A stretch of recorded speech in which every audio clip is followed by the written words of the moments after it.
If you're a budding filmmaker like myself, and you're on a very tight budget like myself, then you may be indecisive on whether or not you should invest in a gimbal system or a camera slider. And if you're also a bit of a novice when it comes to cinematography and you don't really know what different types of camera equipment can get you, then you also may be unaware of whether or not you should invest in one or the other. So let's say you're in between a camera slider like the Edelkrone Wing 3 or a gimbal like the Zhiyun Crane. Now, just right off the bat, of course, you can find a decent manual camera slider for around $200-300, whereas a gimbal system is going to cost you around $600. Though, if you want an automatic camera slider, you're going to be paying about the same price as that gimbal system. So, if you're going automatic, the prices are about the same. If you're going to go manual, the prices are going to be far, far different. With the camera slider, you're going to get a nice, beautiful cinematic look throughout the entire travel distance. Though, if it is a manual slider, you may introduce some shake into your videos, but it's going to be so minute that, simple post stabilization should help it out. Though, with a camera slider, you're going to be restricted to its travel distance. The Edelkrone Wing 3, for example, only has a 1.3 foot travel distance, so I'm not getting much range there. It's not a lot of movement I can do with that slider. Sliders are also going to need to remain stationary. Like my Wing 3, I need to mount it on top of a tripod, or if you have a slider with legs, you can place it on the floor or on a table, but no matter what you're going to do, it's more of a stationary piece of equipment. You can't really move around with that too easily. Gimbals, on the other hand, are going to allow you to move more freely through your environment. Let's say you're recording an event, you can move throughout the entire event and know you're getting nice, stable footage. But really, gimbals should have an asterisk next to their name because you still are going to be introducing some shake into your video. When you're walking around, your feet are still going to be shaking your camera just slightly. It's not going to be extreme, but it is going to be noticeable.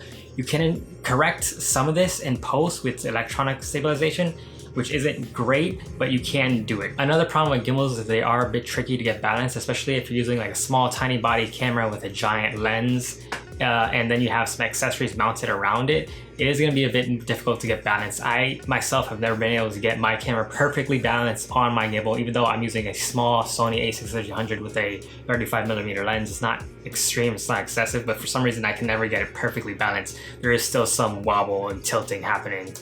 But luckily, if you do get a gimbal that has strong enough motors and good software behind it, the gimbal can pretty much work out some unevenness. It's not going to be a huge issue, but it does burn through the battery quicker. Another benefit of camera sliders, at least most manual camera sliders, is that the setup is relatively easy. There's not much you have to do. You don't have to worry about recharging any batteries or anything like that. You just mount and go. Though, on the other hand, most camera sliders are very big and bulky. Unless you're going to spend an extra premium on an Edelkrone product to get that small compact camera slider, most of them are going to range from smallest is about 20 inches, and I think the largest is like 50-60 inches depending on what you're going for.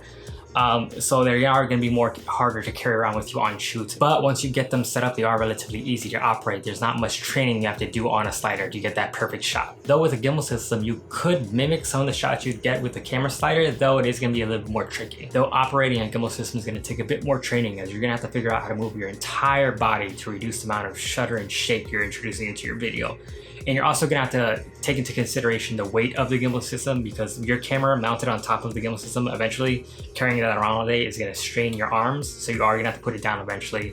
It's not gonna be a major issue. You can switch hands. That does work for a little bit. Eventually both hands are gonna be tired though, but you can kind of work around it. Though battery life is gonna be kind of a mixed bag here when it comes to gimbal systems. You can find some gimbal systems with amazing battery life. I think the Pilotfly H2 has a 24-hour battery, which is freaking ridiculous.